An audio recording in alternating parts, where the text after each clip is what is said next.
The following is a presentation of the Championship Racing Network. Drivers, start your engines. Pull those belts down tight one more time, warm up those tires, hit your marks, and let's go racing, boys and girls. Nascar, Indycar, Formula One, Formula E, and NHRA Racing Talk. This is the Championship Racing Network. Now here is your hosts, Steve West and Matt Nicholson, with producer John Myers. Well, and Matt, John, by remote, myself, we are prepared, like we hope you all are, to celebrate Christmas or Hanukkah, whatever you happen to be ready to sit back and relax and enjoy. We invite you to sit back and enjoy the next 2 hours with us. Got a busy show running down all the racing news that includes big-time breaking news from the Cup Series. We're going to have to spend some time diving into that. Plus, they're also thinking about moving stuff around. We'll talk about that, too. Because we were not able to get to it last week, and they've added on to it this week, we got a lot to unwrap from the NHRA tree. All the gifts of seats in Formula One have been given out, and all the other things to play with from the realm of IndyCar, the Xfinity Series, the Craftsman Truck Series. Yeah, we're going to dive into it and create a big old mess all over the floor with all the wrapping paper right after we take this break on the Championship Racing Network. Stay right here for more on the Championship Racing Network.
Four tires and 2 cans of fuel, and we're back to more racing action on the Championship Racing Network. Well, good morning. Hope everything is going well. Saturday before Christmas. How prepared are you? Matt, how prepared are you? I'll bypass that question. You plead the fifth? Yeah. I played the 5th, 10th, and 20th. Yeah. Well, here's the thing. My wife is such an interesting person to buy for because generally whatever she needs, she buys right when she needs it. So finding that thing is a matter of going through the process of listening really, really carefully to say what it is that she says throughout the course of the year that she would like. And then you go, okay. That's kind of what I have to do, too. Yeah. Then you go, okay, she's probably not going to buy that for herself. So now I know what to get her. Yeah, I have to do the same thing, too. So, everybody asks, when do you start your Christmas shopping? Oh, February. Because I'm listening. When do you start it? No, December 26th. Yeah, pretty much. Whatever she says, hey, I would like that, and you know that she's not going to get it herself, that's what you do. Merry Christmas to you. We'll go ahead and let you know right now. Next week, we're going to take the weekend off, and we'll be back in 2025 ready to go. Figured not a whole lot's going to happen over the next couple of weeks, so we'll give them a chance to kind of build up some stuff to talk about. So we'll take next Saturday off, the Saturday in between Christmas and New Year's, and then we'll be back in 2025 revved up, ready to go. And when you think about it, when we get back, we'll have less than a month before NASCAR hits the track to go to Bowman Gray Stadium. And it'll be only a couple of weeks from the time that we get back till they'll be running the Rolex 24 Hours of Daytona. Mm-hmm. Pretty cool, huh? Yep. All right, here we go. No racing amongst the series that we cover regularly last week, so we have no recap. Same is true for this week, so we wouldn't have a recap for next week either. Did find out if you are in the East Central Alabama area, in other words, our flagship radio station's backyard, there's going to be some activity at Talladega Short Track today, about 2 o'clock, from what I understand. So open to the public, go on out, check that out if you want to see some good local racers getting on the track and starting to get things done. Right. All right, so I promised at the end of the show last week, and I have to renege on my promise. I apologize to the fine folks of the NHRA. But the main reason why is because we didn't get to the NHRA news last week. So I said, okay, we'll lead off with the NHRA news for this show. Well, producer John had a great idea a long time ago. I've said it before. I'll say it again. It was a great idea. And it was that you take the series that has the biggest story of the week and you lead off with that. Really could not avoid bumping the NHRA back to number 2 on the list here because we got to start off with the Cup Series and what happened in the courts. Big time here. It's been a change in judges. We noted this on the show last week. Change in judges in the 2311 versus and Front Row Motorsports versus NASCAR case in the Western District of North Carolina. The new judge in this wasted no time making his mark on this particular case because before the change in judges, you had the two teams refile their preliminary injunction that basically sought to continue to race in 2025 as though they were chartered operations because they said they had the new information that the court required at the time. The new judge Wednesday ruled in favor of the teams. Now this, so far as I can tell, is really the first ruling in this case that has gone against NASCAR or for the teams. Yep, that's right. The result of the injunction will allow 2311 and Front Row Motorsports to run as they are chartered operations for 2025 or until the case is settled, whichever comes first. And the judge also allowed the transfer of the Stewart-Haas Racing charters, one to each of those teams. In fact, for all intents and purposes, the judge effectively ordered NASCAR to approve the charter transfer. To quote the ruling, further, NASCAR is preliminarily enjoined from refusing to approve plaintiffs' purchases of 2 Stewart-Haas Racing LLC charters, which plaintiffs will be entitled to use to race in all 2025 NASCAR Cup races on the same terms as the other charter teams, again with the exception of the application of the release language to plaintiffs' claims in this action. And it does some other weird little stuff in there. In other words, there is nothing right now that can stop NASCAR from being forced almost to approve those charters, according to that language. Again, there's more to come because this is all Wednesday and we're taking things in chronological order. Yeah, because apparently some of those conversations, and there's been email traces that apparently came up to where it led to this, to where those charter sales were verbally approved back in September, and they was trying to recant on those, and no, you approved them. Mm-hmm. So you got to go ahead and sign off on it. Yeah. The new judge in this, his name is Kenneth D. Bell, released a statement that read this, quote, "Finally, the public interest favors entry of a limited preliminary injunction for the 2025 NASCAR Cup Series season. NASCAR fans and members of the public who may become fans have an interest in watching all of the teams compete with their best drivers and most competitive teams. Further, the public has an interest in preserving the rights of the litigants to pursue legal claims in good faith, particularly antitrust claims that aim to preserve the process of commercial competition." And he wrapped up his ruling by saying this, quote, "A case management schedule will be set by the court, which in the absence of a voluntary resolution," in other words, the two sides come to a settlement, "of this dispute amongst the parties, provides for a trial on the plaintiff's claims to be concluded in advance of the beginning of the 2026 NASCAR season." So basically the court is saying, yeah, we kind of see this going through the course of the 2025 season before we can really get to it in earnest. Welcome to our court system. Yep.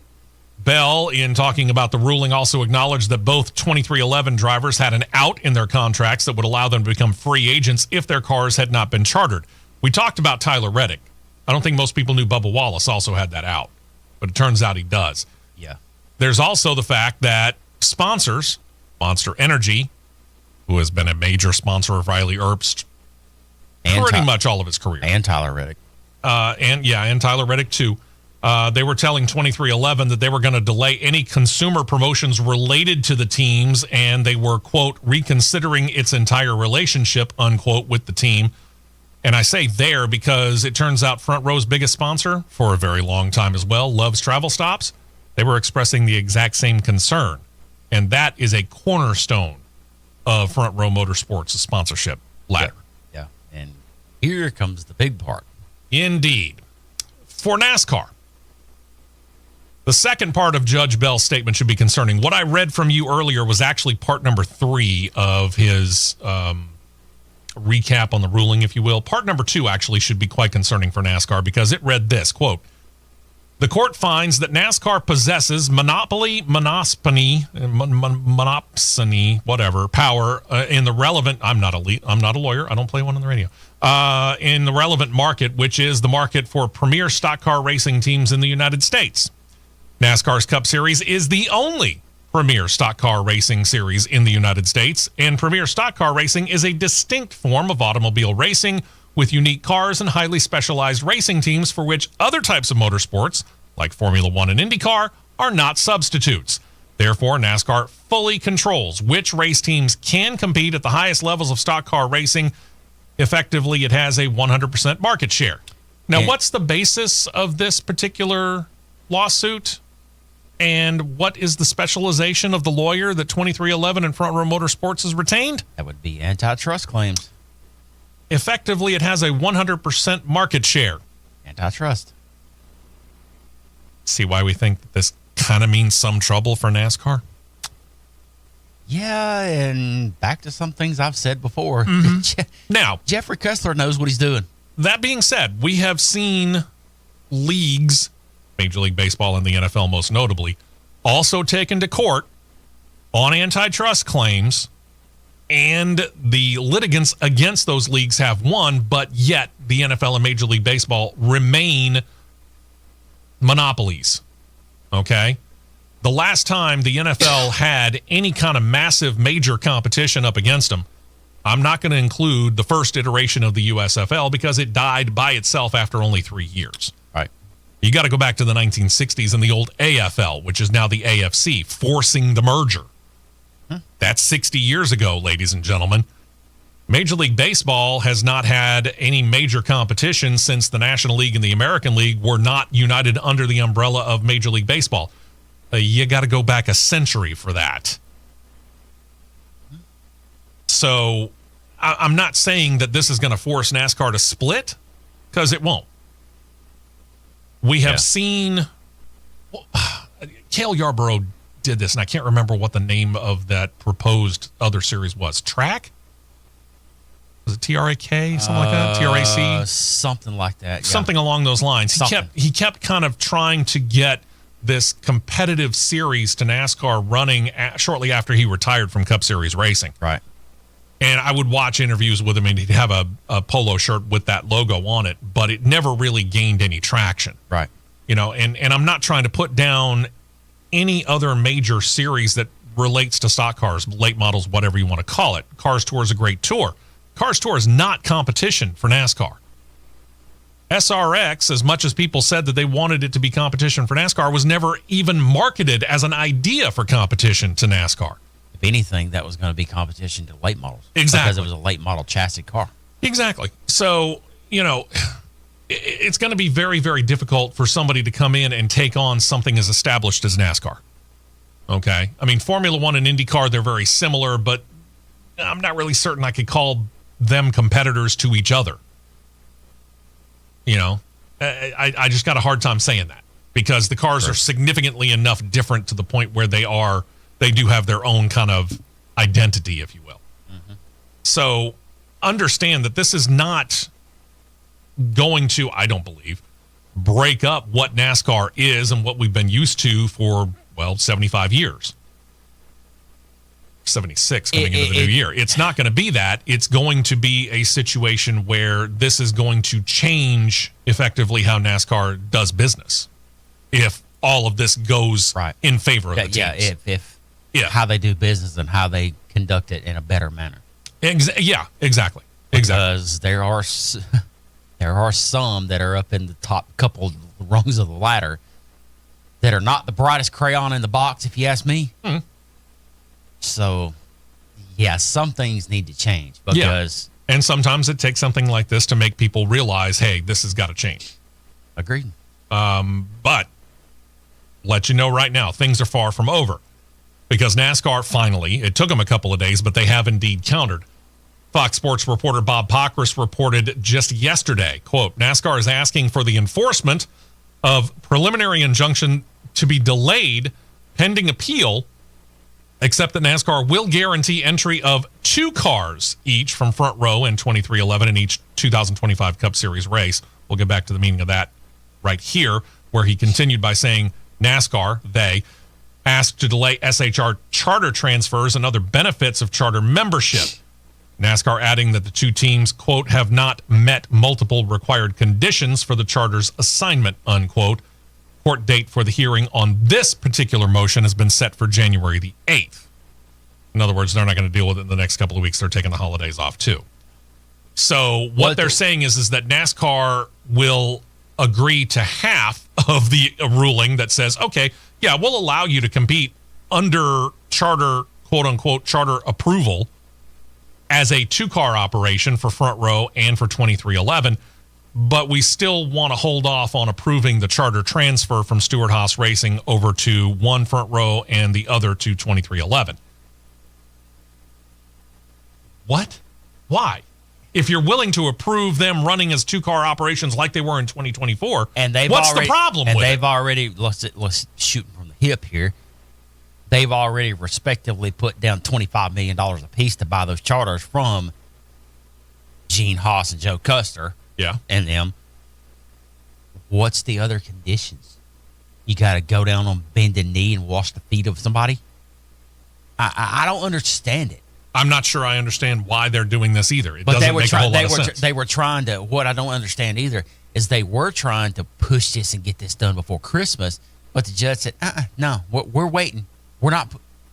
But they were trying to push to get it done before Christmas, but the first time around, they were like, we need to wait until after the holidays. Well, they want this fixed. They want this part of it fixed because they finally had the first ruling go against them. Oh, yeah. Oh, we want it fixed. Yeah. We don't like that. We got to get it fixed. Yeah. So the basic rundown is that even though NASCAR lost the first round and they're appealing that motion, NASCAR's willing to say, okay, you can run as you did in 2024 in 2025 as 2-car teams. With them change, everything hadn't been uncovered yet. No, not by a long shot. But with them suddenly changing their tone like they're doing. Let's use that verbiage. That's a good way to put it. Somebody's got something somewhere that they know they're got. Yeah. And it's about to be flip the page over. And the other side of this is, and we haven't gotten to it really in full, is how this affects Stewart-Haas Racing. Okay? Because by the current charter rules, SHR is determined to only be a single-car Cup Series operation.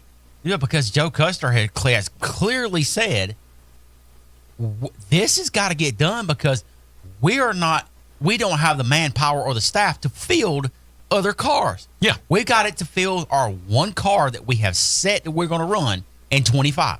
But now SHR is also in a bad situation unless they have a loophole somewhere that I don't know about, but according to the rules that I understand them, charters are a use it or lose it situation.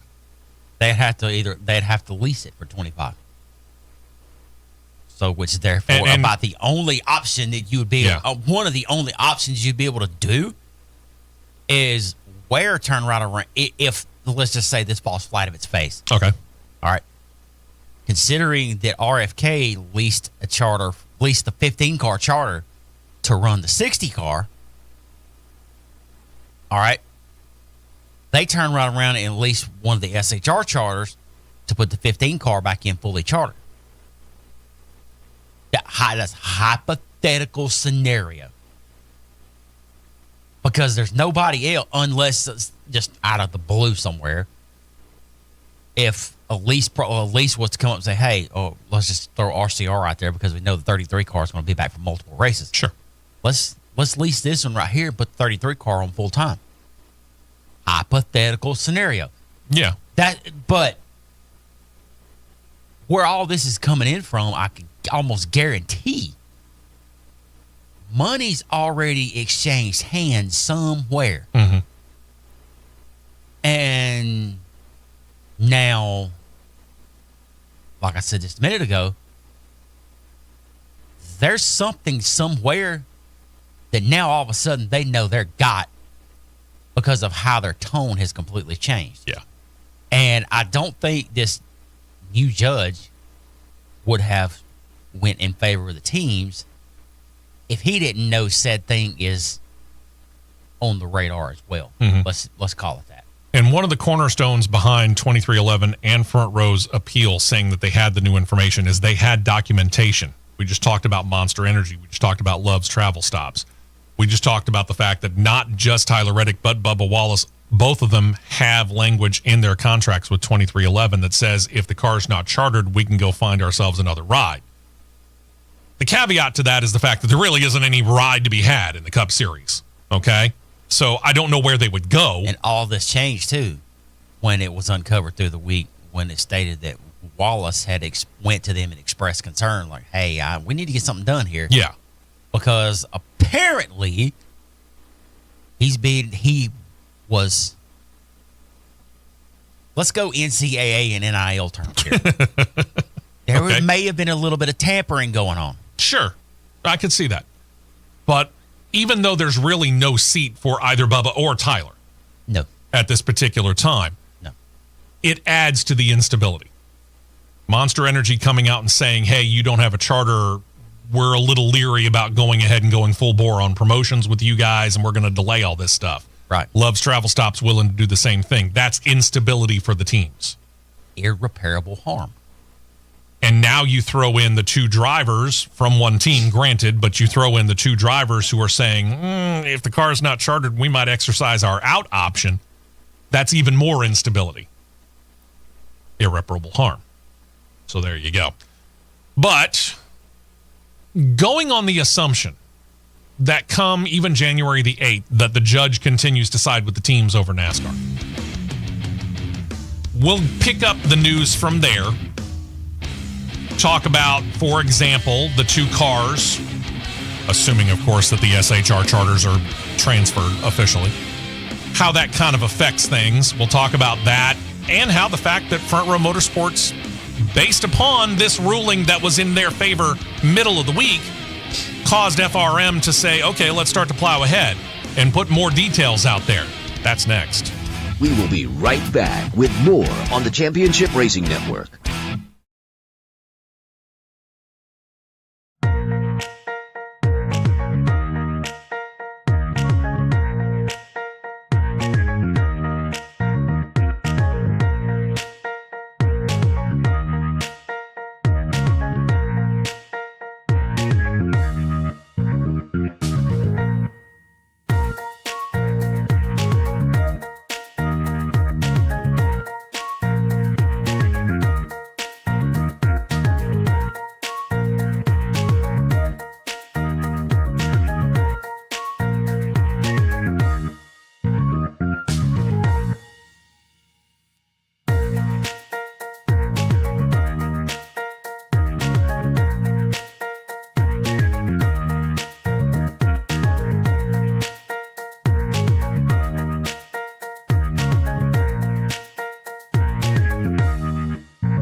2 tires only, and back out to the track for more action on the Championship Racing Network. Making plans in the background. Yep. Just to let you know, one of the things that we're talking about is a couple of weeks ago we had the group from Addie's Big Army and Addie's Racers on, and they were talking about a big event. Well, that big event's today at Barber Motorsports Park, goes to a great cause. So we were talking about Matt and I going out there and checking that out. All right, so here we go. Let's presume at this moment in time, based upon the current ruling and the fact that the appeal has not been heard and ruled upon, that 2311 now has their third charter.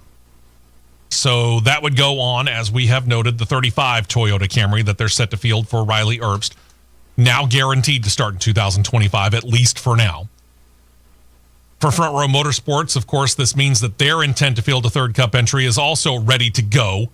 The assumption is, and again, this is pure assumption, but we have heard too many people connecting these dots together for us to ignore it, that Front Row is going to bring on Zane Smith to take over whatever number that third car will be. Front Row officials have not yet commented on the driver, on the personnel of that car, or the car number itself. We have a presumption of what that car number is. We think it's the 36, just based upon Front Row Motorsports history. Yep. And then, of course, despite not having the charters officially yet, Front Row Motorsports is going ahead and plowing full force into 2025 by continuing to fill out some of their situation. And we've talked about the 34 car. It seems awfully set. Now they're working on filling out the team for Noah Gragson. As you know, Gragson comes over from the now defunct Stewart Haas Racing as well, hoping to bring a charter with him. Front Row Motorsports is raiding the halls of Stewart Haas Racing for more people. They filled out Gragson's crew with many of his 2024 crew members, and they've topped it off by grabbing and naming his crew chief on the 10 car, Drew Blickensderfer, to be his crew chief for whatever number car, presumably 38, that he'll be in Front Row Motorsports. Smart move. Absolutely. Very smart move. This also, by the way, marks a return to Front Row Motorsports for Blickensderfer. He called the shots on the 34 car for Michael McDowell back in 2021. You know, that was the year that McDowell won the Daytona 500. Gragson said he was thrilled with this news becoming official. Quote, "I don't know what the deal is with the third charter, but I know Bob is invested in growing the team. We have Drew and a lot of our 10 guys going over there, so we should hit the ground running. This is not like a new team where we all have to get used to each other. We already have chemistry, and we just have to go out there and perform." Noah putting a little pressure on himself? I mean... Kinda, but... Here's the thing. At one point in time, Stewart Haas Racing was the toast of Ford. Yeah. You think, what was that, 6 years ago when all 4 of the cars made the playoffs and they all 4 advanced at least through to the round of 12, as we would call it now, if not to the round of 8. Right. But last year, the combination of Front Row and Stewart Haas Racing, it'd be difficult to say, truth be told, which one was actually more important to Ford in the grand scheme of things. And, eliminating the fact that they knew that Stewart Haas Racing, as it was going to cease to exist at the end of the year. Sure. Okay? Sure. If you just take them based upon their performance in the year 2024 and don't worry about that, which one's more important to Ford? It's kind of difficult to say. That is true. That is true.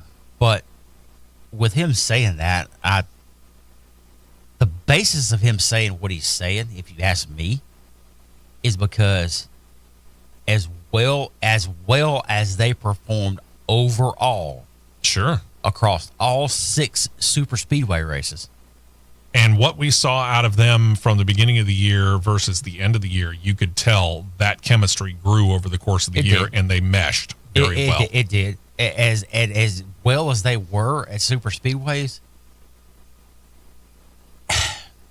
it's hard for them to not come right out of the gate being 2 super speedways right off of the bat, and not have your shoulders a little bit wide, because it would be hard to say that you don't have better, or in some cases substantially better than 50% odds. Sure. Because you can't say dead on 50-50. You can't say below 50-50, because I've got the photo to back it up. That is my photo coming through the trial at Talladega last spring. What car's out front, staring at the black and white rag flying until he got turned. Yeah, that'd be car 34. So watch out. They got good reason to say that with confidence. Yeah, but don't be overconfident. That's why I say little bit better than 50%. Yeah, that's a good point. Another team that probably need to be watching out for in 2025 and not having the problems that Front Row Motorsports is having, Spire Motorsports. They've announced their partnership with the Ziegler Auto Group will expand from 2024. The auto dealership group, one of the largest privately owned dealer groups in the United States, by the way, joined with Spire, were put on Carson Hocevar's car in 2024, and for 2025 said they'll be a primary sponsor for 8 total races that will include the Daytona 500. From there, the dealership group, which, by the way, is headquartered not too far away from one of our CRN Live on YouTube guys, Chi-Town Mark, headquartered in the Midwest, operates some 41 locations and represents just about every car maker out there that at least sells here in the United States. They cover Wisconsin, Illinois, Indiana, and Michigan. They're going to be on the hood after the Daytona 500 at Homestead, Miami. This, by the way, is in the order of how they're going to run. Darlington, Nashville, Michigan, Chicago, Indy, and Worldwide Tech Raceway. Some of them are in their backyard. Others, not necessarily so much. Yeah. Does make me wonder if they're thinking about trying to expand out the dealership group. Possible. It is possible. I mean, you think about the Hendrick Auto Group. You look up HendrickCars.com, and it's not just Rick Hendrick or Hendrick labeled dealerships, which we've got a couple in the Birmingham area. Right. Okay. It is affiliated dealerships that work with Hendrick. If you go and you look up, for example, Franklin, Tennessee, Darrell Waltrip, who still owns car dealerships in Franklin, Tennessee, they go under the Hendrick Auto Group. Dale Earnhardt Jr.'s, I know for sure. Dale Earnhart Jr. as well. His Chevrolet dealership in Tallahassee. Tallahassee, thank you. In Tallahassee. That's part of it as well, too. So could be ripe for expansion. We shall see. Speaking of Hendrick, Hendrick Motorsports is reporting that William Byron's college alma mater, Liberty University, which has long been a sponsor of Byron's racing efforts, is actually kind of backing off their involvement. This actually kind of surprises me to a certain extent. I'm honestly not surprised. Well, and I'll say why here in just a minute. Let's give you the details. The school will be a primary sponsor of the 24 car, but for only 6 races this coming season, and it starts with the Clash at Bowman Gray. They're actually going to skip the Daytona 500, but they'll be back at primary as primary at Atlanta, then again at Martinsville for the Brickyard 400, and then the final 2 regular season races, Richmond and the return to Daytona. So no playoff races for them. The school and Hendrick renegotiated this deal back in 2021. Liberty had signed a 5-year deal to be a primary sponsor on the 24 car for a dozen races each year. Nobody said why this changed for 2025, but they're backing off. And this is something that we're seeing a lot of. Most notably, Joe Gibbs Racing has themselves a situation. The 11 car has been sponsored overwhelmingly primarily by FedEx ever since the 11 car came back into existence under the Joe Gibbs Racing banner. Guess who just went bye-bye? FedEx is gone. They didn't lessen their involvement. They said, we're out. Now, there's other sponsorships within Joe Gibbs Racing, and they certainly have the ability to put Mavis Tire and Auto on there, and Interstate Batteries might pick up a little bit of the slack, and they'll find other sponsors. It's Denny Hamlin. He's that good. Sport Clips, things like that, yeah. So I'm not weeping for them by any stretch of the imagination, but this, to me, continues this trend that we're seeing of the days when, even 20 years ago, when FedEx, Lowe's, Home Depot practically sponsored the entire season. DuPont, GM Goodwrench. Those days are gone. Long gone. And I'll be real honest with you, I don't ever see them coming back because the price for continuing to compete will only continue to go up from here, even if it's just incrementally, if not by leaps and bounds. Well, when you're building kit cars that are way overpriced, that's what happens. Despite the fact that you say that this was a cost-cutting move. Yeah, it's a cost-cutting. Garbage. Yeah.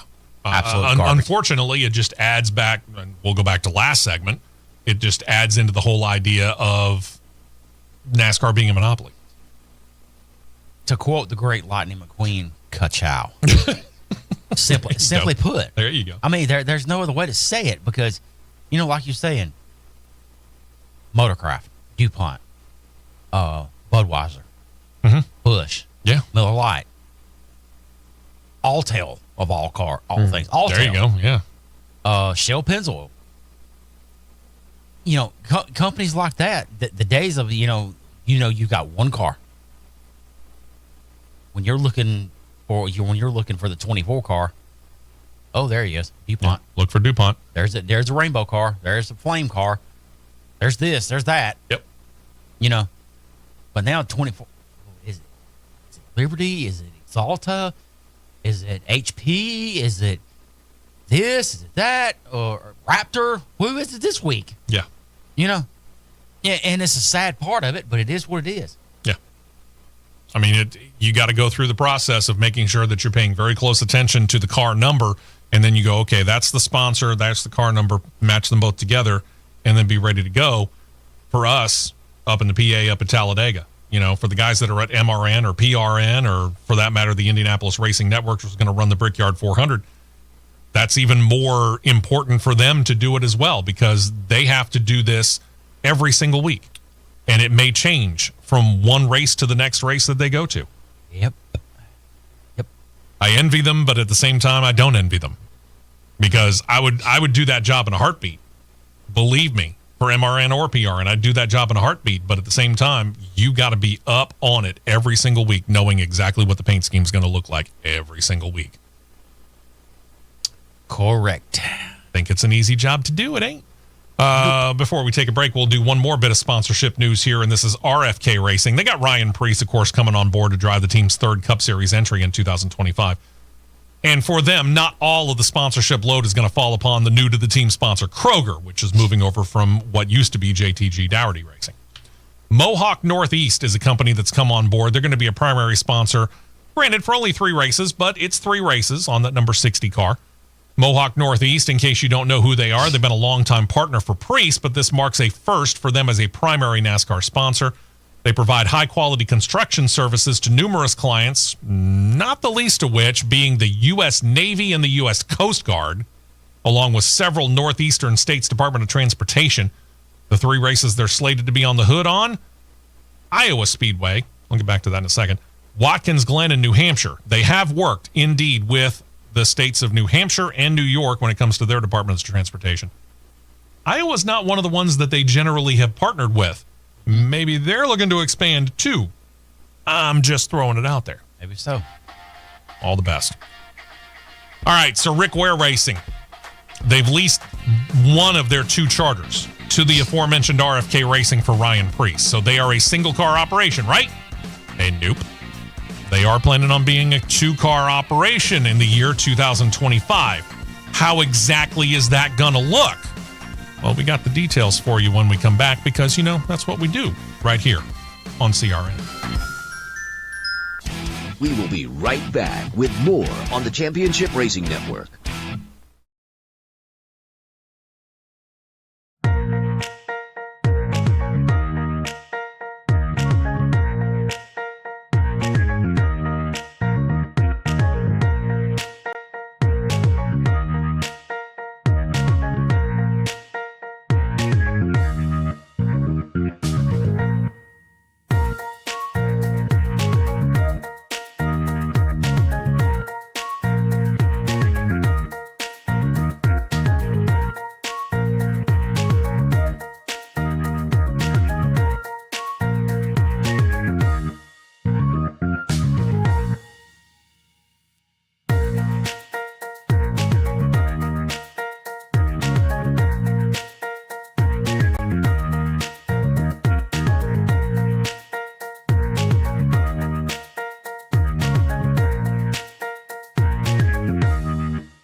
fuel only, fuel only. Go, go, go. We're back to the Championship Racing Network. Welcome back in. Rick Ware Racing, planning on being a two-car operation in 2025. Again, they have leased one of their charters to RFK Racing, so what's this going to look like? Turns out probably it's going to be one full-time car and one part-time automobile. And they said that they want in on the clash at Bowman Gray. Now, this is something that is open to all the teams now.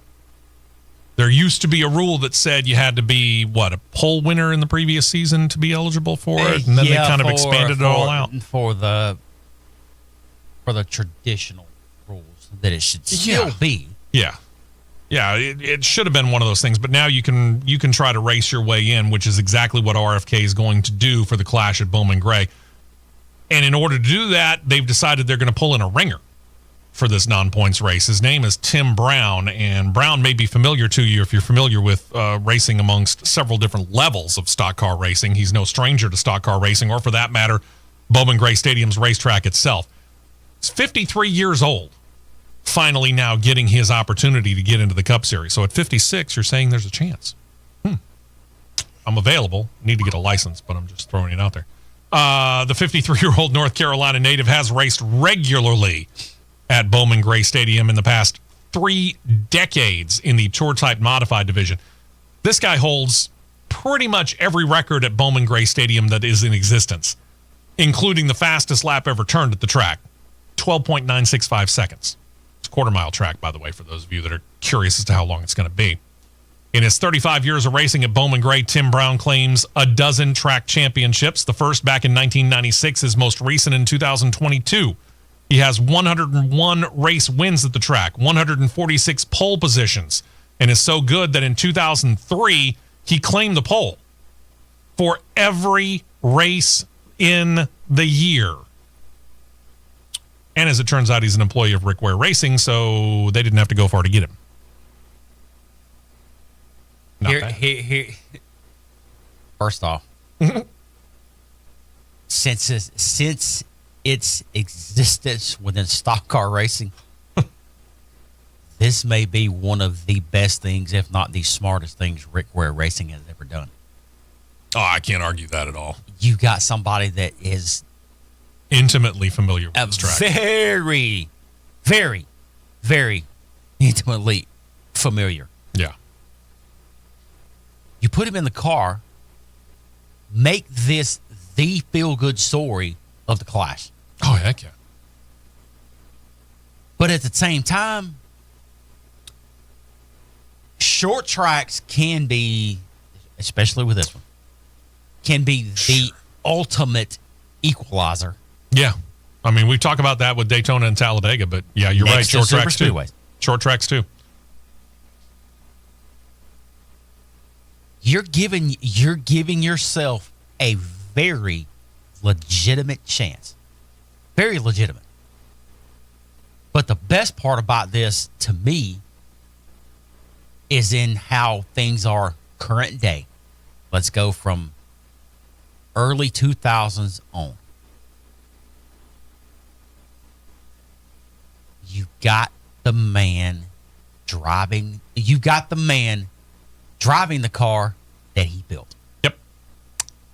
Tim Brown's history with Rick Ware actually predates Rick Ware. He actually started working in the Cup Series for Cale Yarborough Motorsports, back when he was doing this whole thing and owning a car, noting he was actually building race cars going all the way back to when he was in high school, about the same time he began racing too. Notes he's been involved in building every generation of NASCAR racer since, though we'll go circa 1990, including the current one. This will be his first time, though, piloting it. So he gets to build it, he gets to drive it, and do that on a track that he knows like the back of his hand. This is how it's supposed to be. It's how it's supposed to be. The good old days, boys and girls. You're going to an old school facility that, personally, if you ask me, they should not have touched. Leave it old school. Let it come in there old school. Leave it old school. It is interesting to note, and I can't remember who noted it. It was Dave Moody or it was Doug Rice. I can't remember who it was this week on Sirius XM Satellite Radio. if you look at some of the things that they're bringing in to like safer barrier and other stuff like that, it's coming straight from the last couple of years when they did the Busch Clash out there at the LA Coliseum, because the signage is from that area. Yeah, when you got so that stuff's got to be painted over or stickered over. Yeah, you got a King Taco logo. You got a King Taco logo on a wall in North Carolina. And there ain't no King Taco in North Carolina. Unless it's some mom and pop organization that nobody knows about. Live Fast Motorsports announcing their 2025 plans. They are a part-time team led by BJ McLeod. They say they plan to enter a handful of races, specifically 7 in the upcoming year. They will enter all 6 super speedway races in alphabetical order: Atlanta, Daytona, and Talladega, and said that they will also vie for a starting slot in the Coca-Cola 600. Not going Brickyard, going Coca-Cola, probably because it's in their backyard. Yeah, makes sense. And then, unfortunately, some sad news just before Christmas time. The passing of Fred Lorenzen. Lorenzen got his start in what is now the Cup Series with the legendary Holman Moody organization in 1960, and by the end of that year, he was put in the driver's seat in a part-time role. 1961, where he raced only 15 races, but he claimed 3 wins. His best season was 1963. 1963 claimed 6 wins, 21 top 5s, 23 top 10s in 29 starts, and despite missing 26 other races, still finished 3rd in the final standings. Whew. Hello. 1964, he only entered 16 of 62 scheduled races, but he won 8 of those. Half of the ones that he entered, he won, including 5 straight, and led in those 5 1,679 of the possible 1,953 laps. That is domination. 1965 claimed 2 crown jewel wins, the Daytona 500 and the World 600, which is what we now call the Coca-Cola 600. He would end up retiring in 1968, but then attempted a comeback from 1970 to 72. In 1998, when NASCAR celebrated their 50th anniversary, Lorenzen was named as one of NASCAR's 50 greatest drivers, and of course remained on that list when they expanded it out in 2023 to NASCAR's 75 greatest drivers. Lorenzen was born in Elmhurst, Illinois, December 30th, 1934, and upon graduation from high school, he started racing modifieds and late models. This was the mid-1950s. Then he moved on to USAC stock cars, won the championship there in both 1958 and 1959. He joined Holman Moody Racing in 1960, and on Christmas Eve of 1960, he got a call from no less than Ralph Moody himself, offering him the steering wheel for 1961. In his time as a driver, he claimed 26 wins, 84 top 10s, 32 poles in a Cup Series career, with that 3rd place finish that we talked about being his best season points-wise. He was inducted into the Motorsports Hall of Fame of America in 2001, and in 2015 named to the NASCAR Hall of Fame. Passed away on Wednesday of this week, about a week shy of turning 90. Fred Lorenzen, 89 years old. Man, I don't know what's up with this year. And it doesn't matter whether we're talking the racing world or the entertainment world, music, movies, television. Right. Feels like this year's been brutal. Good night almighty. It is Feels true. like this year's been brutal. It is true. I don't know whether 2025 is going to be even better, because truth be told, as we get older, you know, I'm putting myself into this situation too. Those who we grew up knowing, we just keep hearing their names all that much more often. One of these days I'll wake up and I'll see my own name in the obits. Sorry, I was just trying to lighten it up. Let's see. Other bits here on NASCAR before we hit top of the hour. Go back to since the inception of the playoffs. Only 2 tracks have hosted the championship weekend. In fact, in the last, 23 years? Mm-hmm. Only 2 tracks have hosted the final weekend of the year. And that is Homestead, Miami, and of course now Phoenix. But according to a report this week in the Sports Business Journal, and there's a reason why I put this in NASCAR only, because this affects not just the Cup Series, it affects obviously Xfinity and the Craftsman Truck Series as well. NASCAR's considering moving championship weekend around and considering doing this on a rotating slate of tracks over the coming seasons. Right. Phoenix and Homestead, Miami would obviously be on the list. That, according to NASCAR Chief Operating Officer Steve O'Donnell. Of course, now the 2025 schedule's already out. Phoenix is the host, so the earliest that this might happen, if it does, would be 2026. the question becomes this. NASCAR, or if you want to use the old way of looking at it, International Speedway Corporation, which is now officially under the umbrella of NASCAR, they are the owners of Homestead, Miami, and Phoenix. So that means for 23 years now, the final weekend of the year, and for all of the playoffs, 10 years and running now, it's been at NASCAR-owned facilities. Would they be willing to turn this over to a Speedway Motorsports Incorporated facility? Used to be in Atlanta. Used to be in Atlanta. That is the argument that right there tells us, yes, they should be willing to do that. Okay? Monopoly. Yeah. Then there's the idea of what all tracks could be there. And you and I have kind of gone over this. And we cannot include Auto Club Speedway in Southern California because God only knows when NASCAR is actually going to commit to finishing that. We're too worried about street races somewhere. Yeah, exactly. So we can't include them. So if we go west to east, obviously there's Phoenix, but we said this would be on the list of the rotating tracks. There's Texas. There's Vegas, I should say that. Then Texas. There's, and hear me out, this is just geographic. There's Talladega, Atlanta, Daytona, Homestead, Miami, again, already on there. How much further north are you willing to go?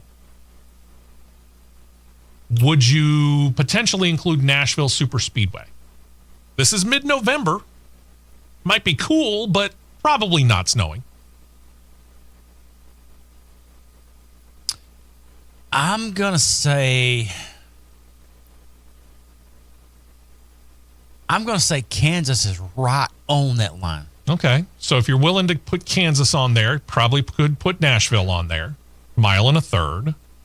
That probably puts a couple of other tracks that we know pretty well on the slate as possibilities. And those are Charlotte, the oval, not the roval, in my mind, and Darlington. Oh, Darlington would be insane. They'd be past insane. Now, here's the thing. I think we could probably eliminate the twin super speedways of Daytona and Talladega. Don't get me wrong. I would love to be up in the PA booth on championship weekend at Talladega. I'm going to say it right here, point blank. Point blank. And this is part of your midterm exam, Mark. If you give me the keys to the series for a year and let me set the schedule, where am I putting the championship race? Just a little hop, skip, and a jump from where the flagship is here down Interstate 20, about 10 exits, not 10, 3 exits down. Now, and hang a left. Here's what we do know about this, and if you've ever been to Talladega, you know this too. The party atmosphere, unreal. And it doesn't have to be a major holiday weekend to do it either. It's that way in the spring, and it's that way in the fall. Who cares if it's on a holiday weekend? Doesn't matter if it's 90 or 9. We get 90+% in the grandstands, if not 100%. All the campgrounds for how many years now have sold out well in advance, especially in the infield? Several. Okay. And again, the party atmosphere, this just screams, bring the championship to us. And there is something of a symmetry between starting off your season at the Daytona 500 and ending it at Talladega.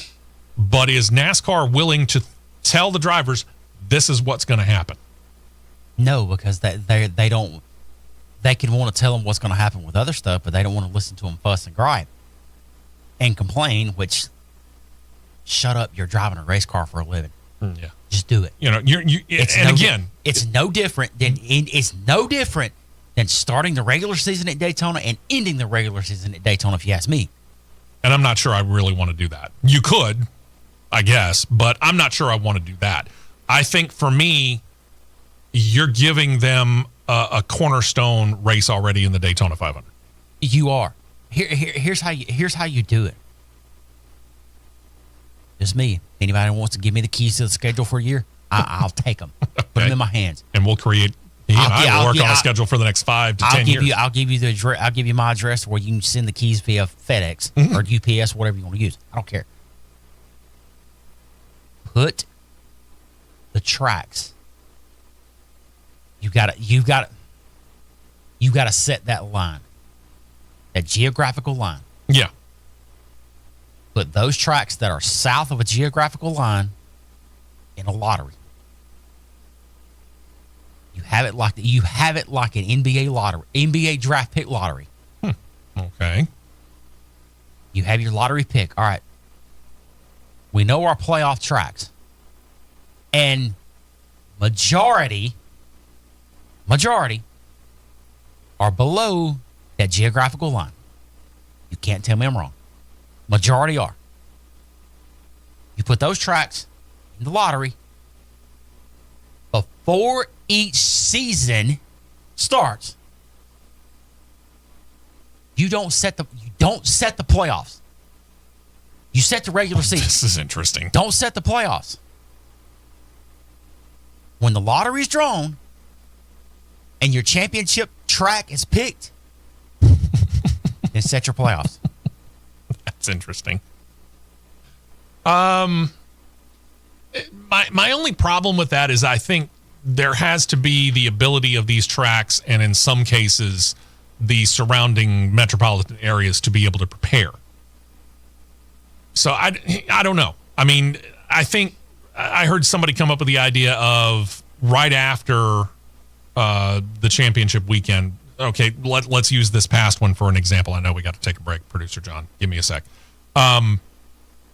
They came up with the idea that using this past race as an example, Joey Logano climbs out of the car as part of his post-race celebration. He then does your kind of a lottery thing. Put your hand in a bag. You've got all the different tracks that are in the playoffs in a bag. And he reaches into the bag and he pulls out a name. And in this case, we'll say it's Talladega. You could, yeah. You could do it that way. You got to make the plan, though. I think, you think about it. We read off the schedule for the 3 top NASCAR series in August or September of this year. In order to do that, that probably would be him selecting, in this case, Talladega as the 2026 championship holder. But if you think about it, we know the host cities of the Olympics through 2034.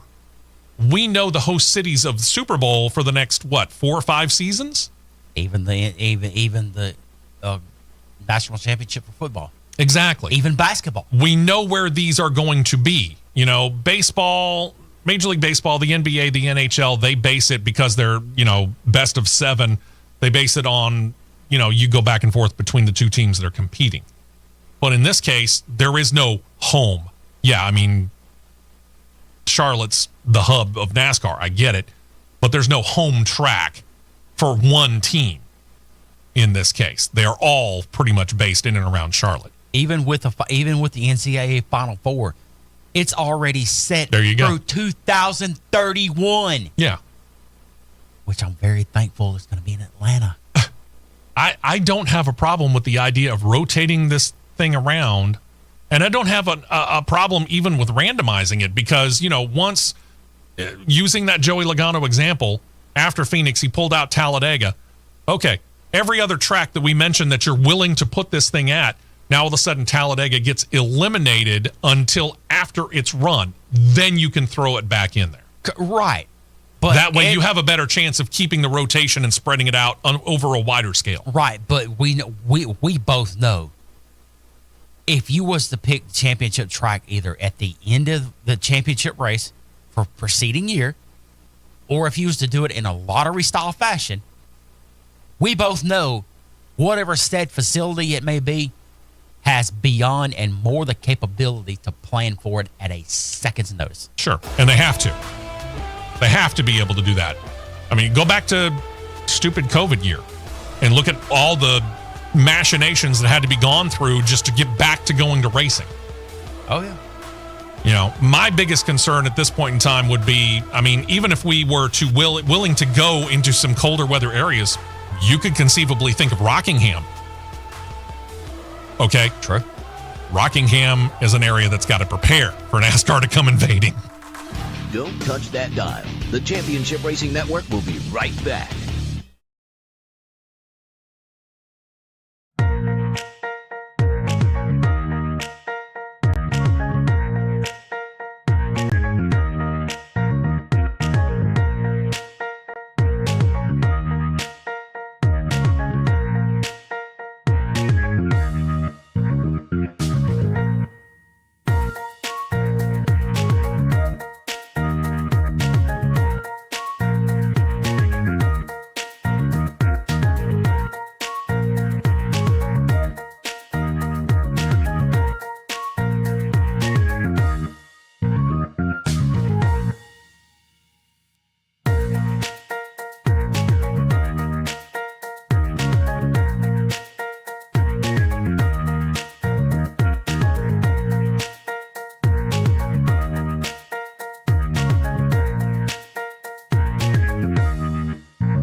4 tires and 2 cans of fuel, and we're back to more racing action on the Championship Racing Network. Thank you very much for joining us as we are into hour number 2. You caught the very end of hour number 1, which we went long on. By the way, real quick, if you're hitting the roads for the Christmas holidays, plenty of lights that you're going to be able to look at that are also racing related, depending on where you're ultimately going and what route you're going to take. But several NASCAR tracks have all been lit up. First and foremost, the one that kind of started the whole racetrack lighting thing, Charlotte Motor Speedway. One of these years, I want to get up there and check it out, drive through it. But also putting up lighting and decorations are tracks like Worldwide Tech Raceway at Gateway, Atlanta Motor Speedway, Circuit of the Americas. I'll circle back to that here in a second. And Las Vegas Motor Speedway. Gee, lights at Las Vegas. What a shock. Who would have thought about who would have thought about lighting up Las Vegas? I would rather. I've seen aerial images of both of them from Vegas. I would actually, and no, I'm not one of these type of people. I would rather see at Vegas the Electric Daisy Carnival. Yeah, that place is nuts. But I've seen them at Charlotte. I've seen them in Atlanta. But there's one of them that tops every single one of these that I have seen. Yeah, and I'm not saying this is a complete list. There are other tracks that may have done it. I just didn't find out about them, but go ahead. Yeah, I know. Bristol has got a killer one. I bet. Yeah, I'd like to check out a few of these. Real quick. Let's go back to the previous conversation of tracks you would be willing to host the championship weekend. I could go to the rest of the show on this one. If you'd be willing to put it at a super speedway at Talladega, would you be willing to do it on a road course? There's COTA. Talk about being weather-wise. That would certainly work weather-wise, but does it work in real life to put it on a road course? And I can guarantee you there are people right now on CRN Live going, no!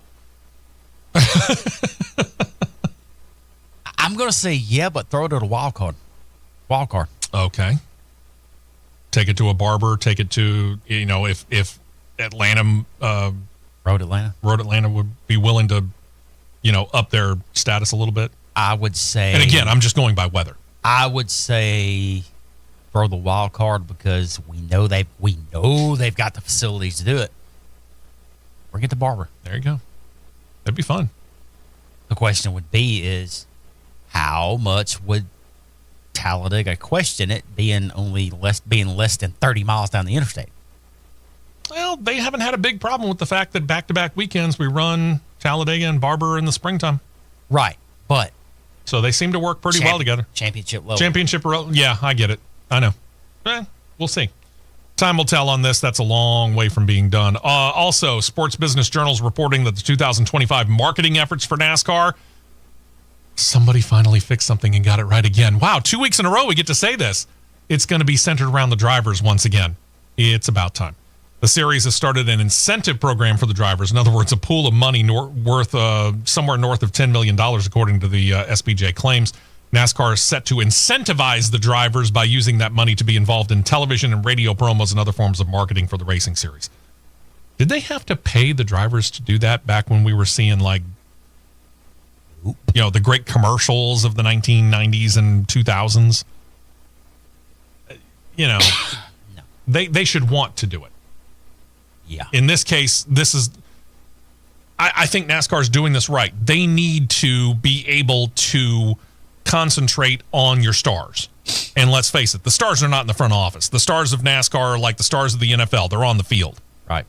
Major League Baseball, the stars are on the field. They're not in the front office. Correct. You're highlighting your stars in all the stick and ball sports. Mm-hmm. You need to be highlighting the stars, the men and the women who are holding the steering wheels when it comes to NASCAR. Those are the people that need to be highlighted. Right. And I would wholeheartedly agree. This is one of those deals where they're finally getting it right again in concentrating on these drivers and trying to make them the stars that they should be. Yeah. I mean, Jeff Gordon was one of those guys that hosted Saturday Night Live, for crying out loud. Mm-hmm. There isn't a driver right now who I feel like Saturday Night Live could look at and go, yeah, they're famous enough for us to put them in as a host. Even the most popular driver running for the last, 7 years?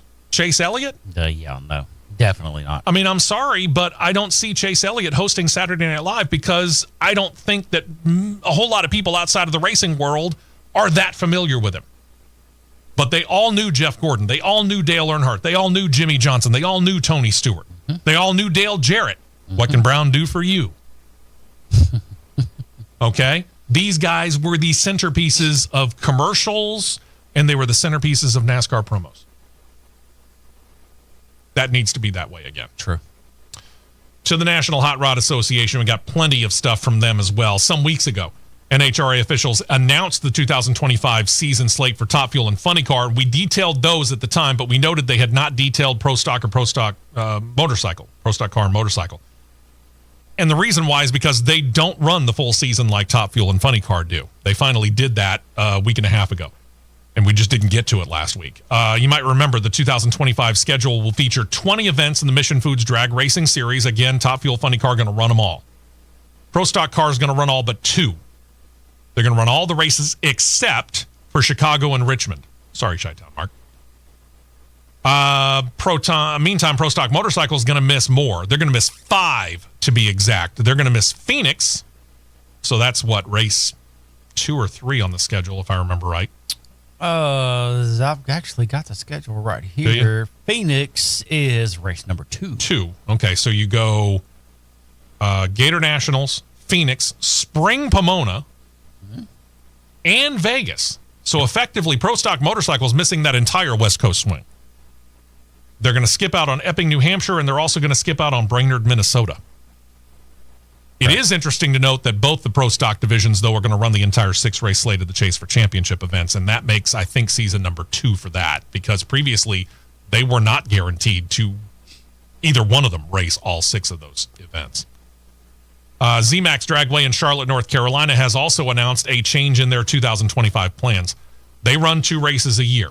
Spring race is always a 4-wide event, but the fall Chase for the Championship event has only been the side-by-side. Not anymore. For the first time in NHRA history, ZMAX Raceway is going 4-wide in the countdown to the championship. This is a bit controversial when you stop and think about it, because some drivers like this and other drivers like, I can kind of do without it. What have you heard? Because you kind of walked around in some of these, pit areas. Did 4-wide come up a whole heck of a lot? I'm not really sure what to think about this, but this is what they're planning on doing. Charlotte race is going to be the second race of the 6-race Chase for the Championship slate, 16th out of the 20 races on the schedule. ZMAX Dragway expanded from 2 to 4 lanes starting in the 2010 season, and since then, every spring race, the first visit of the 2 annual trips, has been on the 4-lane version. But again, first time ever for them to go 4-wide in the countdown. Road trip, because it's September the 19th through the 21st. Yeah. And considering Talladega moves even further back on the Cup schedule, we're available. And here's another one, a little thing that I just found that I did not know existed. Yes. October 24 and 25. Yes. The National Hot Rod Association will embark on the state of Georgia at a special event that will hold Top Fuel, Funny Car, Pro Stock, and Pro Stock Motorcycle. Okay. The NHRA Showcase of Speed at South Georgia Motorsports Park, which is located specifically in it's technically in the town of Adel, Georgia, but it's nearest to Valdosta. Okay. So a decent sized city that a lot of people have heard of. It's probably a better way to put that. Yes. Okay. Right off of 75. In between it actually sits in between I-75 and US 41. Not bad. Dead in between it. Couple of road trips NHRA wise. I can deal with that. Yeah, and I do know quite a few folks that know some really, really, really high up people. Not a bad thing. There's also the slate of races for the FlexJet Factory Stock Showdown division. I'm fascinated by this division, even though it's not part of the Mission Foods Drag Racing Series. Far from a 20-race schedule, 8-race schedule, in fact, that will actually see them beginning at the Gator Nationals to start the 2025 season. They'll go on and race in Charlotte, Chicago, Bristol, Norwalk, Indianapolis, Reading, and St. Louis. The similar but slightly different rules. Holly EFI Factory X Division starts in the spring at Charlotte, moves on to Chicago, Richmond, Norwalk, Indianapolis, Reading, St. Louis, and Dallas. So their season actually goes a little bit longer, but starts a little bit later as well than their cousin, the Factory Stock Showdown. As far as Fox Sports, they've announced their plans for the 2025 television coverage of the top level of NHRA competition. And because of their obligations that we'll get to later with IndyCar, most of the races are going to be on Fox Sports 1. But there are a couple of Fox races throughout the course of the season. You'll see this, by the way, pop up on CRN Live on YouTube if producer John hasn't already got it up there. First of those races, by the way, that's going to be on Fox. In other words, if I don't mention it, expect it to be on Fox Sports 1. First of the races on Fox, interesting choice, NHRA New England Nationals, June 1st. Mm-hmm. And then on June 29th, they're going to go with the Summit Equipment Racing Nationals, Norwalk, Ohio. Next event slated to be on Fox, August 17th, and this one makes some sense, Lucas Oil NHRA Nationals in Brainerd, Minnesota. I say it makes some sense because this is something of a dead period for the Fox network because by now they're done with NASCAR and IndyCar is getting ready to wrap up their year. So that makes sense. That'll be followed by another Fox event, the Crown Jewel event, the U.S. Nationals in Indianapolis on Labor Day weekend. That will not interfere time-wise with the Indy 500. We'll get back to it. There are also 3 events that have yet to be announced as to whether or not they'll be on Fox or Fox Sports 1. These to be announced are the Virginia NHRA Nationals of Richmond, June 22nd, the first of the 2 Chase for Championship events, the Reading Nationals, and the Carolina 4-Wide Nationals, September 14th and the next week, September 21st. If, and I use this term very statedly, if they are going to choose one of those 2 to put on Fox, probably the Carolina 4-Wide Nationals. Oh, yeah, for sure. Sorry, Reading. Yeah, for sure, because until I've seen 2-wide and I've seen 4-wide. 4-wide on television blows my mind. I can't imagine live. And in person. I'll say this. When you can stand on top of scoring tower, media center, control tower at ZMAX, mm-hmm. and when 4 top fuel cars fire off at one time, and you can feel the reverberations about 70 feet in the air. I was about to say, it's what, 6-7 stories up? Yeah, approximately. That's Yeah, and let the wind be blowing wrong one direction. Yeah. And let the nitro fumes entertain you at a higher level. Yeah. All you can say is mother of you know what. Yes, I understand. So NASCAR 2023 went through their 75th anniversary. Guess what? NHRA is coming up on that same milestone, and they've got big plans for it. We'll tell you all about their plans for the 75th anniversary and how they involve the fans in some really cool ways when we come back. We've still got a good ways to go here before we're anywhere near done on the final 2024 edition.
2 tires only, and back out to the track for more action on the Championship Racing Network. All right, NHRA wasting no time looking ahead to their 75th anniversary year, which, by the way, is 2026. So even though they got to navigate through 2025, they're not wasting any time. They're revealing plans already. Fans are going to be major beneficiary. This includes anniversary rings. What are we talking about there? Now, all champions get a special 75th anniversary ring. So if you win the Top Fuel division, the Funny Car division, Pro Stock Car, Pro Stock Motorcycle, whatever division you happen to win in 2026, they get a championship ring, right? Fans are going to get a chance. Select fans will, as they renew their 2025 ticket packages, get an opportunity to get a ring too. Replica. Nice. Not bad. At the fans' request, they can get their tickets done in commemorative 75th anniversary look for keepsake.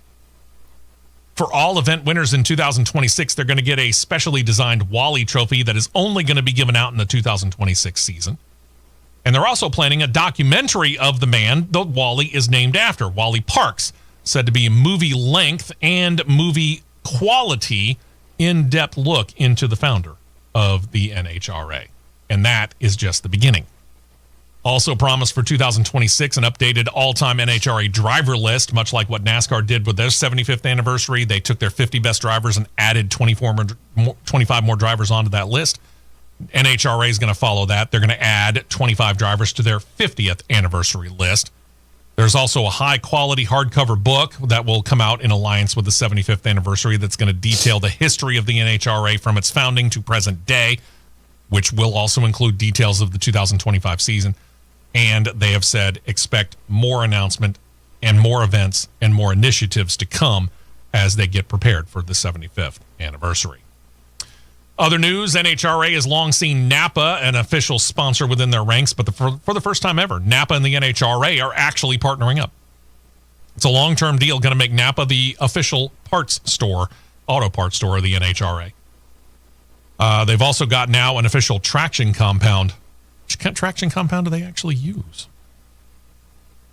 God. I mean, I know that they go through the water box, but I mean, by and large, you kind of think all the rubber gets laid down from the burnout after you go through the water box. Yeah, that's now you got me thinking. I didn't even know they had an official traction compound. Now they do. It's called PJH Track Bite.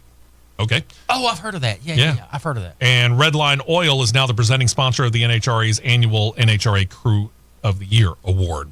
That award based upon several statistical criteria: average qualifying position, average number of eliminations, speed index, average points per race. A lot of other factors are involved in there, which I'm not going to get into because, well, I don't have the time.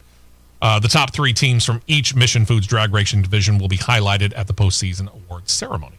Very cool.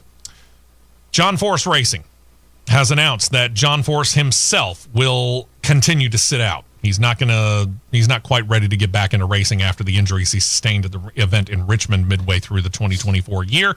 After the car got pulled from action for a couple of events, they did get back into action for the final 8 races of the year. Fast Jack Beckman came out of retirement. He piloted the car and even got the car to the win at the season finale, even though it was too little too late for the title.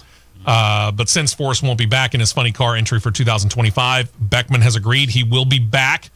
Old World Industries is happy with that, announcing they've come to terms on a multi-year sponsor extension that ensures names like Peak Antifreeze will continue as a primary sponsor of the Chevrolet Camaro bodied racer, despite the fact that Chevrolet is no longer building the Camaro as we knew it. Beckman won twice in his fill-in role, helped the racer finish second in final points. Officially credited to, because of the rules within the NHRA, John Force, but we will always, and they will always, thank Jack Beckman for his assist. Antron Brown, fresh off winning his 2024 Top Fuel title, 4th one, I do believe, has another reason to celebrate. His partnership with Matco Tools has been extended, and this lengthens a relationship that he and Matco Tools have had now for over 2 decades. The two part-time NHRA funny car teams, meanwhile, planning to begin working together to create something of a 2-car operation for 2025. At this time, neither entry is going to be full-time. You got Blake Alexander Racing. They're combining efforts with Chad Green Motorsports, announcing a cooperative effort at the recent Performance Racing Industry Show in Indianapolis. Under this new partnership, Alexander will enter up to 14 of the 20 events scheduled in 2025. Green says he's planning to enter 5 events in the upcoming season, but I get the funny feeling that if some sponsorship came around, more might be on the table for either one or maybe both of them. Both of them have said that they'll skip the season opening Gator Nationals in Florida, plan to begin their competition in Phoenix, Arizona. But they did say, again, that it could include more races, including the season opening Gator Nationals. We'll find out as time goes on, because during the announcement of this partnership, both Green and Alexander, for example, acknowledged that Tony Stewart, his wife Leah Pruitt, and fellow funny car competitor Jimmy Prock have all been helping them in things like sourcing parts and getting other things they need in order to make that partnership work. Cool. Not bad at all. Very cool. Josh Hart announced that his R&L Carriers Top Fuel team has a little more sponsor support for 2025, too. They've picked up Snap-on Tools as a partner. Tool Company's been an associate sponsor for Hart's operation throughout his career, but they'll step up to primary status for 2025 for a couple of races. Spencer Hyde moving up from the Pro Modified ranks, set to compete in 2025 for Jim Head Racing in his Ford Mustang Funny Car. This will be full-time. Hyde, now 33 years old, does have a Top Fuel license. He's already begun the process of transferring that over to Funny Car competition. Hyde has been running NHRA competition since 2006 when he began in Junior Dragster, moved up to Top Dragster. He's also raced Top Sportsman, Outlaw 10.5, and several classes in the Sportsman division, both on a regional and a national level. Past couple of years, he's been in Pro Modified with PDRA in the Pro Boost class with an event win that happened back in 2023. That was the same year he earned his Top Fuel license, 2023. He's been a fill-in, couple of Top Fuel events, one in 2023, another in the season just ended. This will be, though, from what we can tell, his first entry into the funny car ranks. And, you know, you're the resident driver here, but this is something that you haven't had a whole lot of experience in, but how much can you translate from Top Fuel to funny car? I don't think it's as big of a transition as people think it is. Okay.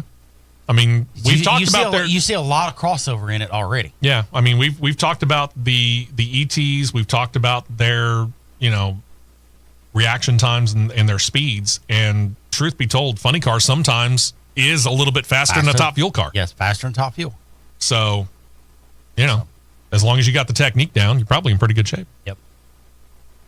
And, hey, remember when we thought that Firebird Motorsports Park in Arizona was going to be closed to make way for a road extension? That was a couple of years ago. Plans changed, and Firebird was given a second lease on life, kind of like the city that the track is located in, Phoenix. What do you do with your second life? Well, you try to ensure that it's a long one. How do you do that? Well, how about a repaving project? Reports have some 125 truckloads of asphalt coming in to ensure that it is a top-quality job from a company called Sunland Asphalt. The reports not only talked about how many truckloads, but the fact that 35 workers also used pavers, rollers, and active leveling skis on the racing surface. The process is said to have no joints either. They laid down all the asphalt in one continuous pour to ensure a smooth ride for competitors. Now, how the heck do you do that? I could go off into the weeds here, because they said that the plant where they were getting the finalized asphalt from is about a 40-minute drive from Firebird Motorsports Park.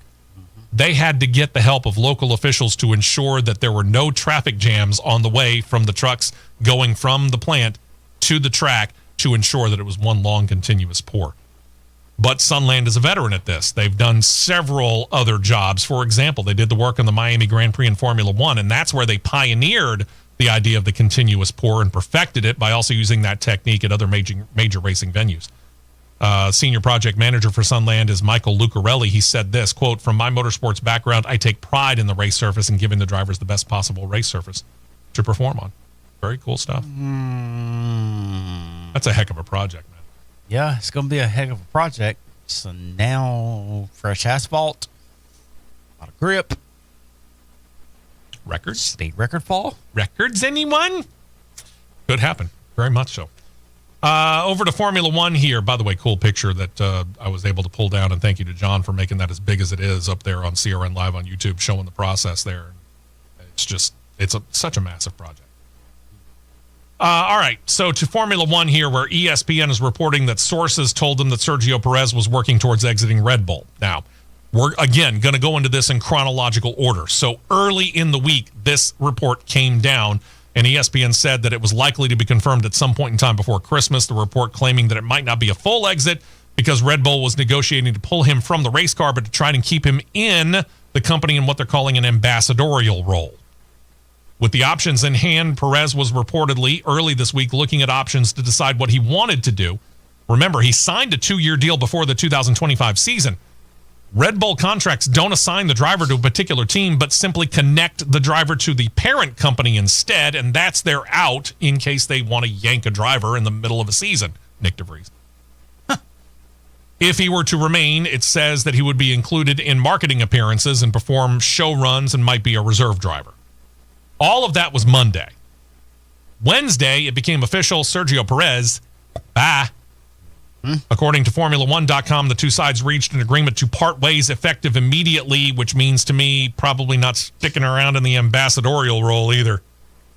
And the season just ended. He finished 8th in final points, which, you think, not bad, but when you think about his teammate, Max Verstappen, who's on a 4-year run as the series champion, it does kind of pale in comparison. It does.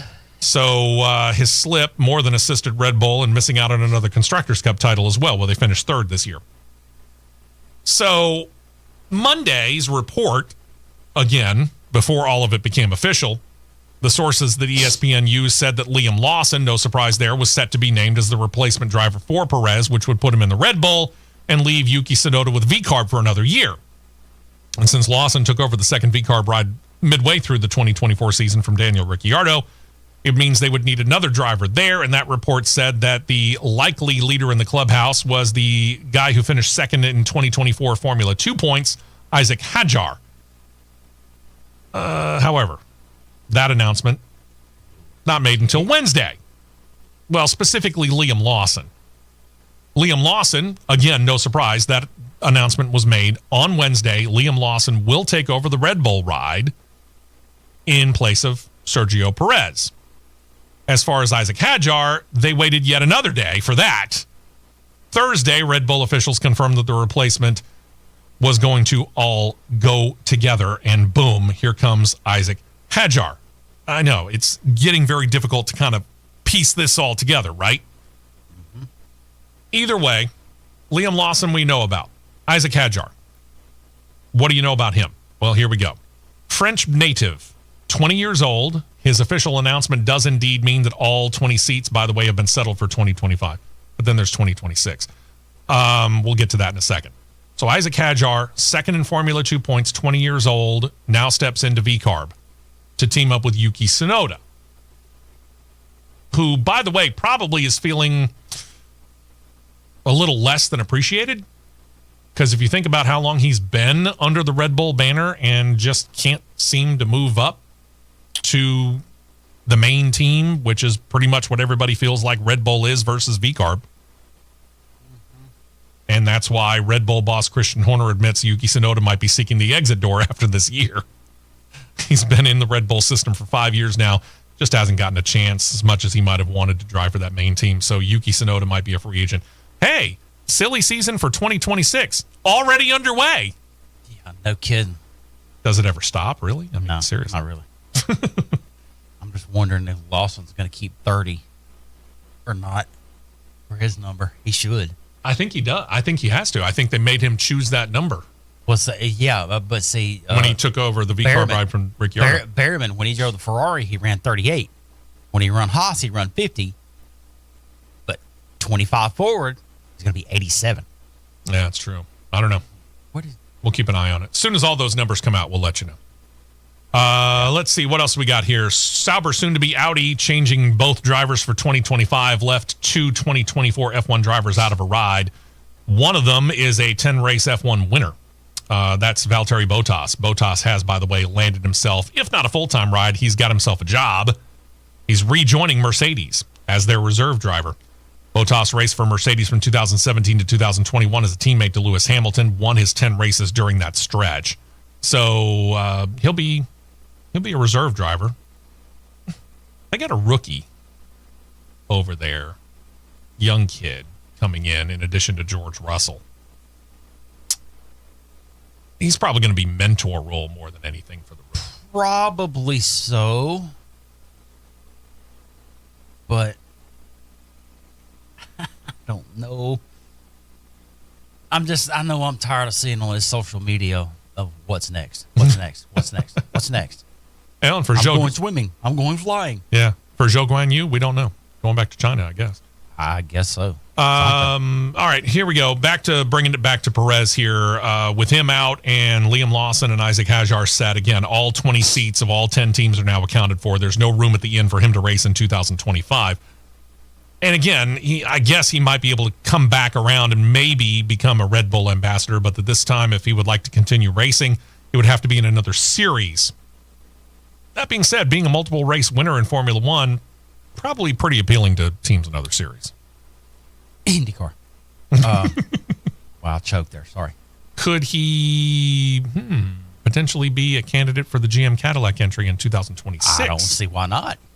They do have a desire to have an American-born driver in one of their 2 seats. All right, so let's assume that they go ahead and do that. Doesn't matter who Colton the driver is. Herta. Sure. Colton Herta's getting it. Seems probably to be the guy. But let's assume that that's going to happen. Let's assume right now that it's Colton Herta. You still got the other seat to fill, right? To have the other seat also filled by a driver born in North America, Sergio Perez is Mexican, remember, and a race-winning veteran at that, not the most unappealing option. Considering we know his name, he's in the front office and it's already been said. Dear Doug Duchardt, get him. Get him. Do it like some of these other teams should have done it in the past.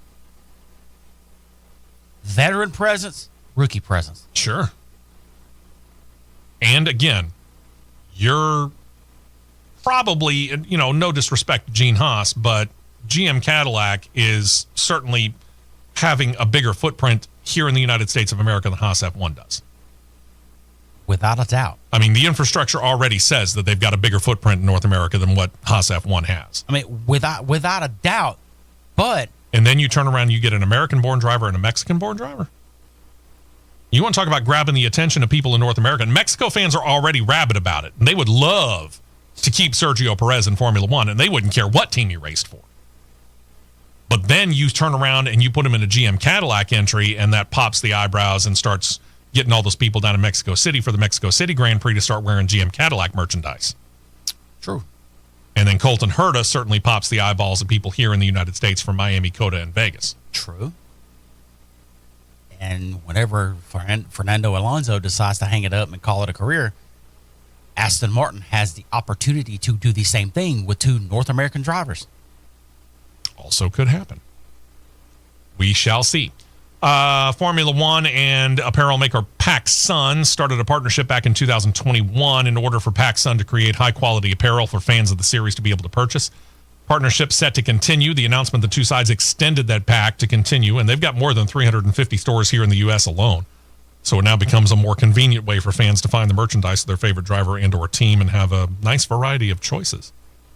According to F1, this works even more in their favor, too, as they continue to carve out their niche in U.S. motorsports fan market. They report that their American TV viewership up 89% since 2018. They reported some 45 million fans claim to be F1 fans in the United States right now. Now, I can be one of those, truth be told. I can tell you right now, I like F1 racing. Is it my favorite of the motorsport series? No. But I am a fan of Formula One. I enjoy it. I enjoy watching the racing. Especially if, the leader's not out front by 25 seconds. True. Makes it a little more enjoyable anyway. From Formula One, we'll turn our attention over to Indycar as we set up the last segment next. We will be right back with more on the Championship Racing Network.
We're back to the Championship Racing Network.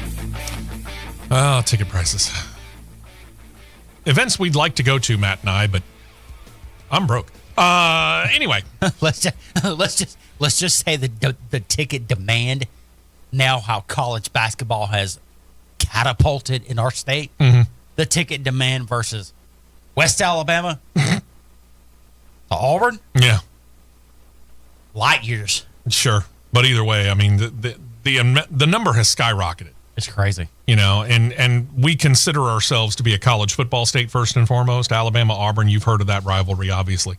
But That's so vast. basketball has come up in the world in this state here recently, and geez, have the ticket prices done the exact same Just thing. like I Makes shared, going to Talladega look like a bargain. I shared that. No kidding.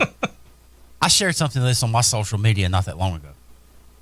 When the official college football schedules for the SEC came out for 2025, in one weekend alone, next year, No, that's true. I the remember you saying weekend, this.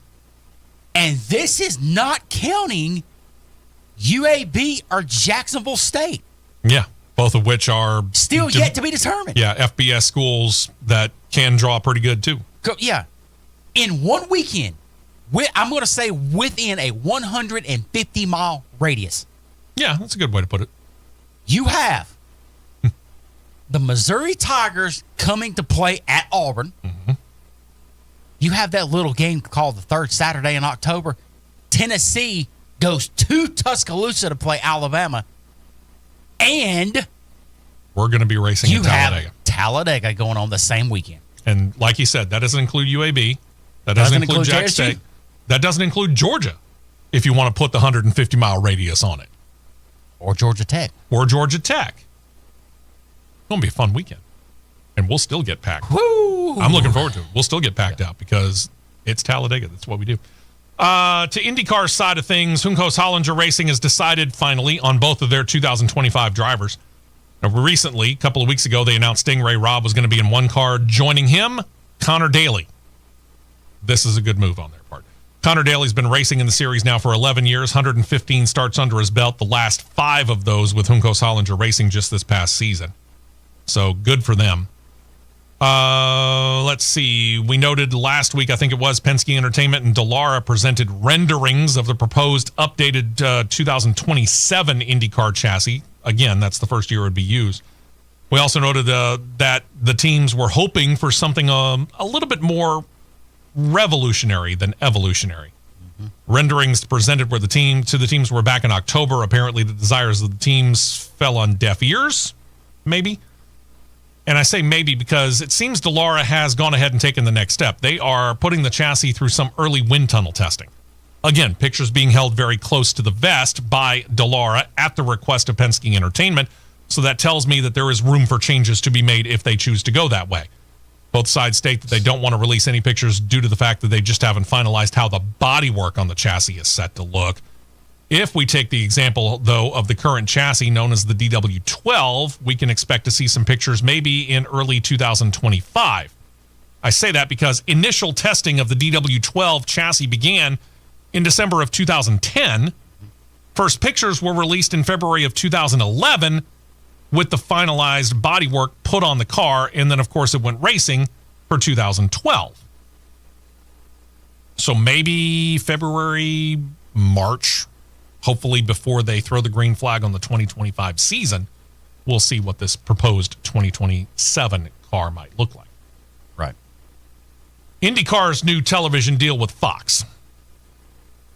I could get on my soapbox here, but I've already been on it in relation to this, so I'm not going to get back on it. Plus, we don't have a whole lot of time. Let's just say that IndyCar's television deal with Fox is great for IndyCar. Smacks the NHRA around. Kind of smacks the NASCAR Cup Series around, too, if you really think about it. Because how many races did we figure out of the 14 that Fox has to begin the season will end up on the Fox network? All 14. No, for the Cup Series. Oh, I thought you were talking about IndyCar. Sorry. Yeah. Like 4. 4. Every single race of 17 in IndyCar in 2025 will be on Fox. It's a peach deal for them. Fox put the times up there. Producer John's got the time. Should be shortly. I'm sorry, I couldn't get the times. I couldn't get a graphic of those times. Stand by on that. The season opener, however, Streets of St. Petersburg, set to go on air at noon. All times noted are Eastern time, by the way. For the Indy 500, an early start time, 10 a.m. Keep in mind, these aren't race times. This is broadcast time. This is pre-race coverage. For Barber Motorsports Park, for example, our home track here in Alabama, they're going to go live on TV at 1:30. Only one race right now appears like it's going to go into early evening, and that's the first race of the Iowa doubleheader. That's going to be on a Saturday, July 12th. That'll go on the air at 5 p.m. Got them right here. All right. Season finale, the potential championship deciding race set to take place again at Nashville Superspeedway. Don't forget, they got the construction going on up and around Titan Stadium, so they can't run the road course out there in downtown Nashville. So again, it'll be at Nashville Superspeedway. Start time for television, 2:30 p.m. Eastern. As opposed to last season, again, all the races will be on Fox. Remember NBC Sports in their final year of their deal? They went streaming only, for example, for the Streets of Toronto Grand Prix, which I honestly do believe led to them saying, you know what, NBC, thanks for the memories, but we've got a sweetheart deal over here at Fox. They only have 1, 2, 3 races that have a scheduled start time of after 4 p.m. Eastern. Mm-hmm. That is Long Beach, Indy Road Course, and Iowa Race 1. Which all the other ones are mid-afternoon. Iowa's got lights. Yes. So that makes sense. Long Beach, remember that's West Coast, and the start time that you gave was for Eastern time. Right. And what was the other one? Indianapolis. Yeah. They're going to be fine. Road America starts at 3:30 Eastern, but Road America falls in Central Time Zone, so they got plenty of time. Yeah. So we'll see. I mean, again, sweetheart deal for IndyCar. It does kind of screw over NASCAR, and it does kind of screw over the NHRA. Well, that 10:30 Indy NXT race at Barber on FS1 is going to be great. 10:30 a.m. That's an early day. But then again, all 3 days out there are early days at Barber because they've got so many different divisions that are running. Basically, if you get a 3-day ticket, you're going to be invested in racing all 3 days, pretty much from sun up to sundown. You will see about 9 races. It's a lot of fun. If you're a big IndyCar fan, chances are you got some merchandise from one or more drivers based upon the sales of all merchandise, including but not limited to things like hats, T-shirts, jerseys, and die-cast collectibles. We can kind of think about who the most popular driver is because, for example, the company or the organization that Matt and I belong to, National Motorsports Press Association, they got the official NASCAR Cup Series, Xfinity Series, and Truck Series Most Popular Driver Awards based upon a fan vote. They don't do that in IndyCar. So if you went simply by merchandise, you might be able to figure out who the most popular driver is. And according to the list, it's Pato O'Ward. That's not a surprise. Nope. Top 10 list begins with O'Ward. Second most merchandise sold, Joseph Newgarden. Not really surprised there either. No. Third place might be a little bit of a shocker. Alexander Rossi. Alexander Rossi's merchandise beats out 6-time champion Scott Dixon, who's 4th. Romain Grosjean is 5th. Rest of your top 10, Colton Herta 6th, Alex Palou 7th, Will Power 8th, Scott McLaughlin and Kyle Kirkwood 8th, 9th, and 10th. Specific items that sold the most, according to Penske Entertainment. Pato O'Ward jersey. Trailed by Pato O'Ward diecast collectible. Then a Joseph Newgarden jersey, Alexander Rossi jersey, and the 5th most sold item, a Scott Dixon jersey. Now you know. Penske Entertainment also noted that the most merchandise sold at a race came, not really a shock, at the Indianapolis 500. They said that they expected that to be that. So they also noted which race held the second most merchandise sold in 2024. The Honda Indy Toronto Grand Prix. Shocker. Company also noted that 2024 marked the 7th consecutive season that merchandise sales saw an increase over the prior years. All right, good stuff. They're continuing to build themselves up. Like NASCAR, Penske Entertainment, and IndyCar officials want to highlight the drivers. So for the 2025 season, Fox has already begun working on IndyCar Series commercials and promos. set to feature most of the well-known drivers.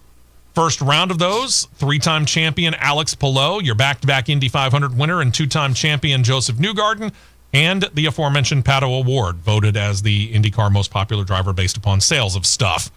The trio was in Los Angeles earlier this week to record their parts for it. Fox said the promotional commercials for their IndyCar coverage will begin airing during the NFL playoffs next month. Playoffs? Continuing up to, but not necessarily in the Super Bowl, since that game commands major money for commercials. There might be an in-game spoken promo for IndyCar, and who knows, there might be an actual promo in there somewhere. Expect several other drivers to be included and featured throughout the course of the season. This is just round number 1. Good stuff for them. Let's see. Xfinity Series news. Joey Gase Motorsports with Scott Osteen has announced they've signed Greg Van Alst to race for them in a majority of the 2025 races, not full-time. Greg is an ARCA Menard Series veteran. He has won in that series at Daytona since joining the ARCA Menard Series back in 2002. He's got 53 starts, that 1 win, 26 top 10s. He has spot starts in the upper levels of NASCAR, 5 Craftsman Truck Series starts, and all in 2023. No top 10s. Got 7 Xfinity Series starts in 2023 and 2024, but again, no top 10s. He's now 43. Van Alst will be behind the wheel. The team's number 35 Chevrolet is part of a 2-car effort the team is going to put in at Daytona, and then they'll figure out the rest of his schedule from there. You seem unimpressed. I get not from Van Alst, but from Gase. I got you. They've shown me nothing. That report that we had last week, by the way, about Viking Motorsports, updated this week. The initial report had them switching from Ford to Chevrolet. That's true. The report also had them switching numbers from number 38 to number 99. That's also true. They've signed NASCAR veteran Matt DiBenedetto. That still sticks. The initial reports also added, though, that they were going to enter into an alliance with Richard Childress Racing. Don Sackett, the owner of the team, clarified that, said that the team is not going to be under an alliance. Noted this, quote, "Our decision is to be independent next year and based solely upon what we think is best for the long-term interests of Viking." Good luck with that. Parker Retzlaff switching teams in 2025. He's joined Alpha Prime Racing. He's going to pilot their number 4 Chevrolet. Retzlaff's been with Jordan Anderson Racing the past couple of years. 3 top 5s, a dozen top 10 finishes, and 2 poles. He's gotten a Cup Series starter, too, as well. Claimed a top 10 in the summer Daytona race not that long ago. However, he's experienced downtimes, notably for 2024, no less than a dozen DNFs. So Retzlaff is out to see if things get better under new leadership and with a new car. Alpha Prime co-owner Cesar Baccarella, former NASCAR driver himself, said that he was excited to have Retzlaff as part of the team. He'll be part of a 2-car team, actually. He and Brennan Poole are set to pair up for 2025. All right. SS Greenlight Racing's got Garrett Smithley back with them. He's going to be in the number 14 Chevrolet. And Big Machine Racing, get this. They've decided to go out their Xfinity Series Comfort Zone. They paired up with Forte Racing. They're going to run the upcoming Rolex 24 Hours of Daytona. They're entering a Lamborghini Huracan GT3 Evo 2 with Forte Racing regular driver Misha Goikberg, along with Big Machine Racing driver Parker Kligerman, and 2 others to be announced. Matt's available. Just saying. After March. Oh, say sorry. Keyword, after March. You're not available for 2025. My apologies. After March. Christian Rose joining Nice Motorsports to fill out their driver lineup in the Craftsman Truck Series. Congratulations to him. And Chandler Smith has found himself a 2025 ride. He's going down to the Truck Series with Front Row Motorsports. So therefore, you are up to date. We're taking next weekend off. Enjoy Christmas. Enjoy New Year's. Happy holidays from all of us here at the Championship Racing Network. This has been a presentation of the Championship Racing Network.